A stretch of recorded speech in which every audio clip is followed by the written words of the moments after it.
Hello and welcome to Lifecycle Personal Finance. My name is Tommy Wong. I'm here to teach you how to master your money, how to save it, how to invest it, and how to spend it. In today's episode, I'm going to teach you 8 principles that will teach you how to make better financial decisions. Some of these principles come from economics, and some of these principles come from practicing mindfulness. And these are powerful tools that will help you make better financial decisions with your money. In the last episode, I discussed how pre-installed beliefs affect our financial decisions, often in negative ways. Today, we're going to start the process of moving past those pre-installed beliefs. I'm an economics nerd. In fact, I earned my bachelor's and master's degrees in economics. And some of the most important lessons I learned about money came from my microeconomics 101 class. But when I started working and I joined the real world, I learned that a lot of financial decisions are based on our emotions. And I made mistakes when I first started learning how to master my own money. But I relearned from those mistakes, and I learned these principles that I'm going to share with you today. Let's get started. Number 1, opportunity cost. Milton Friedman, a Nobel Prize-winning economist, was fond of saying there's no such thing as a free lunch. And this is the most distilled way of explaining what opportunity cost is. We live in a world of scarce resources. And one scarce resource, of course, is our money. If you pay $20 for lunch, well, that's $20 you can't spend on something else, like buying a movie theater ticket. But opportunity cost also applies to how we use our time. For instance, my wife and I recently went on a trip, and we had the choice of taking a free bus or paying $30 to take a taxi ride to the nearest train station. We realized after looking at the bus schedule that if we took that free bus, we would have missed the 12 o'clock train and would have to wait for the 2 o'clock train. Whereas if we took the taxi, we could have made the 12 o'clock train. So that free bus wasn't really free. That free bus had an opportunity cost of 2 additional hours of travel time. Whereas a taxi would just cost us $30 that we could have spent sometime else during our trip. But opportunity cost also applies to how we think about spending money now or saving it for later. Let's go back to the lunch example. Let's say instead of spending $20 for lunch, you decide to save and invest it over 30 years. And over that 30 years, that $20 grows to $120 after inflation. Well, you can use that $120 to buy yourself a very nice dinner. But you have to ask yourself, does it really make sense to forego a $20 lunch today in order to have a $120 dinner 30 years from now? The next time you make a financial decision, no matter how small it is, think to yourself, what is the next best thing I can do with this money? And then make a decision of whether you want to buy that thing or buy that next best thing. Number 2, utility maximization. This is just a fancy way of saying that the money we spend ought to go toward our very high value priorities that we love. Remember in the last episode, I said that mastering money is about making choices. We have to choose to spend our money on our high value priorities. Many of us just go through life mindlessly spending money. Something falls in our lap, we like it, so we buy it. But oftentimes this gets in the way of doing the things that we really want to do with our resources. For example, my wife and I really love to travel, and we put our money to our joint priorities, like traveling. And we do this by putting away money every single month toward our trips. And then when our trips happen, we're happy to spend a lot of money on these trips because this is something that we love to do together, and these are memories that we'll cherish forever. So think about the things that you really love to do, and consider whether you're putting your money toward frivolous things that's getting in the way of doing the things that you really want to do. For example, let's say you really want to travel, but you spend a lot of money dining out. Or let's say that you really like to go hiking over the weekends, but you spend your weekends instead fixing up the home. Think about what you can do to put more of your resources to doing more of the things that you love.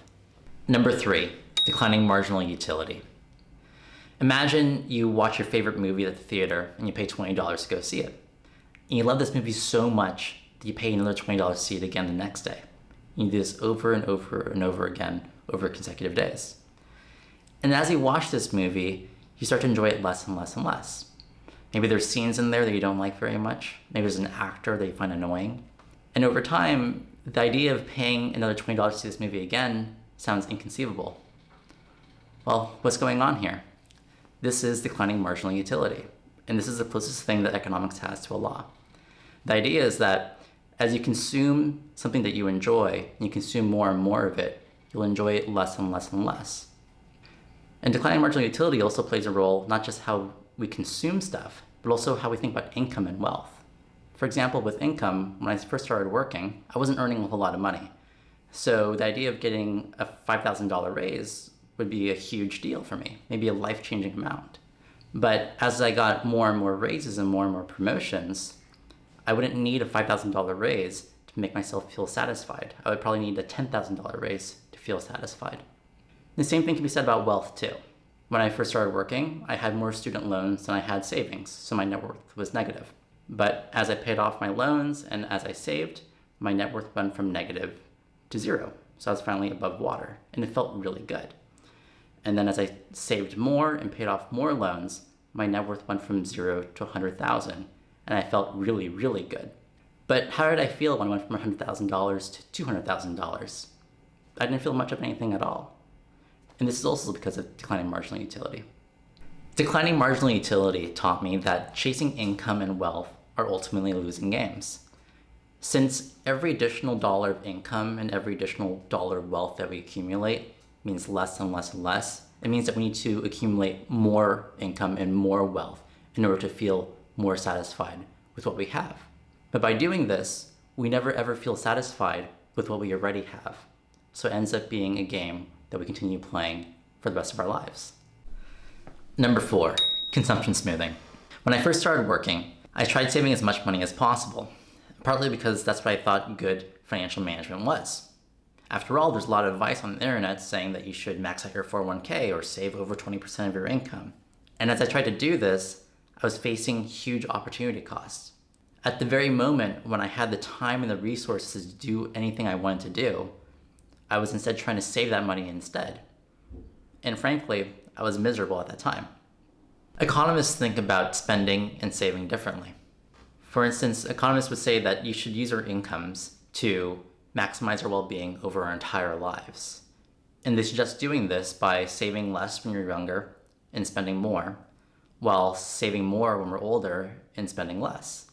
This is called consumption smoothing. As mentioned earlier, there is declining marginal utility to building wealth, but it goes further than that. At different stages of our lives, we value income and wealth differently. When we're younger, we value income more than wealth because we need income in order to survive. But when we're older, we value wealth more than income because we need wealth in order to retire. But the reason why consumption smoothing works is because our lives are inherently uncertain. Imagine trying to save as much money as possible when you're younger, but never actually living into old age. It would be a huge waste. My wife and I use a system of consumption smoothing now. We built a plan that allows us to save less and spend more now when we're younger, while spending less and saving more when we're older. And this allows us to spend maximally on the things that we love to do now, while also building toward our future goals. In the next episode, I'll teach you to the system. Number 5, the economic purpose of money. Many people treat money as a reflection of themselves. We often treat our income and our wealth as a reflection of our self-worth or how successful we are. And a lot of personal finance advice latches on to this psychological flaw.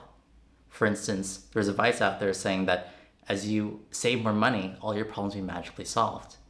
But this can't be further from the truth. The truth is that no amount of money and no amount of income will help you get over the emotions of making financial decisions. At the core, the economic purpose of money is to spend it. Whether you spend $1 today or save it for later on, it will eventually be spent. Even if you pass away with lots of money, your heirs will spend that money for you. And it took me a long time to realize this. As I said, when I was younger, I tried saving as much money as possible.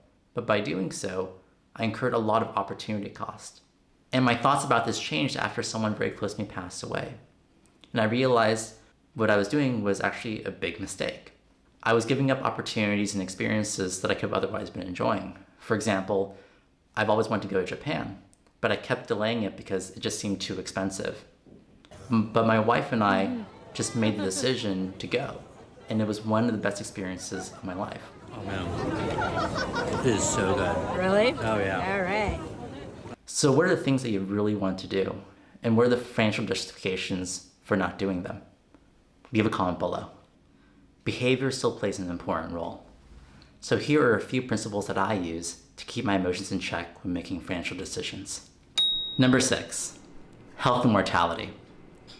Time is our most scarce resource. A lifetime is not even a wink in the eyes of the universe.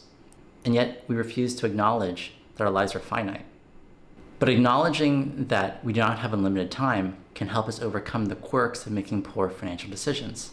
Imagine that you knew you were going to pass away at some specific point in the future. How would you make your financial decisions?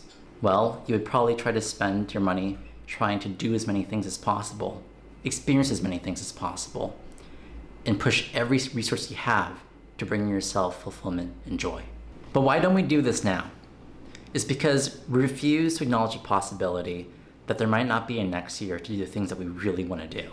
Many people vastly underestimate their individual chances of dying or becoming disabled, and this leads to poor financial decision making.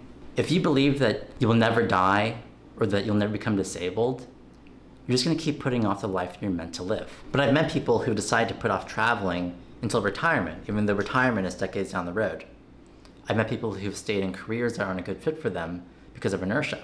I've met people who have stayed in bad situations because there was no urgency to make change. But by acknowledging my own mortality, I focus my attention away from trying to save as much money as possible to trying to experience as much stuff as possible. I want to put every resource that I have toward doing more of the things I love to do. Life is just too short to wait. Number 7, gratitude. It's easy to walk through life growing more and more resentful of what the world has thrown at us until we start to become selfish. You might linger over some student loans that you borrowed for college, or you might resent a tryst that spent too much money. And as the world has thrown things at us, it's easy to just grow into a self-protective ball. After all, if the world has been unfair to you, then why should you bother being kind to the world? But I have dealt my own share of resentments, even on financial matters. After I graduated from college, I had student loans, and I tried to pay them off as aggressively as possible. But that was not strategic thinking, that was emotional action.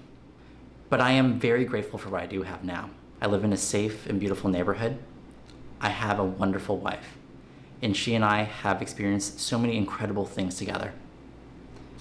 And while there are still things that I want in the future, I am grateful for what I have accomplished so far. Gratitude is the strongest defense against the threat of wanting more. We can always want more income, more wealth, and more things. But desire for these things is ultimately limitless, and this leads to suffering. Imagine climbing a ladder and you think to yourself, once I get to the 50th row, then I'll be happy. And you get there and you think to yourself, once I get to the 100th row, then I'll be happy. And this process goes on and on and on for the rest of your life. So many of us refuse to give ourselves any type of self-congratulations, any type of fulfillment, when in reality, if we're just grateful for the things that are already accomplished, it gives us permission to accomplish so much more. Number 8, acceptance. This brings us to our last and most important principle. So much of our world is outside of our control. For example, you may not be able to control what the weather is going to be tomorrow, but you can prepare an umbrella if it's going to rain. And you may not be able to control how the stock market will perform next year, but you can control how much you invest. Acceptance allows us to focus our attention on the things we can control and not waste energy on the many things that we can't. Many of us try to furiously try to control everything in our lives. We try to control the behaviors of our spouse, or we try to control our schedules or our money. And many of us go through life believing that we have no control, but we never acknowledge whether we can change our behaviors or whether we can change how we react to things. When I first started working in the government, I started with a very low salary. And I tried asking for promotions and raises, but the bureaucracy of HR just kind of got in the way. And I quickly accepted that I had no control over how much my employer could pay me. And I could have just stopped here. I could have just accepted the salary and just continued on this way. But I did something a little unconventional as a government employee. I decided to change jobs and go to a different agency that could pay me more. And I did this process over and over and over again throughout my career until I started earning more and more money. And I realized that even though I couldn't control certain parts of my finances, like how much my current employers paid me, I could control other parts of my finances, like how much other employers could pay me. And this allowed me to have better agency over my finances. So take a moment and reflect. Which principles can you apply to your life now to make better financial decisions? In the next episode, I'll introduce you to the system that my wife and I use to balance our saving and our spending, using the principles that have been discussed in this episode. If you like this video, please press like, please subscribe, share with your friends, and ring the bell. Cheers. And now a word from our sponsor.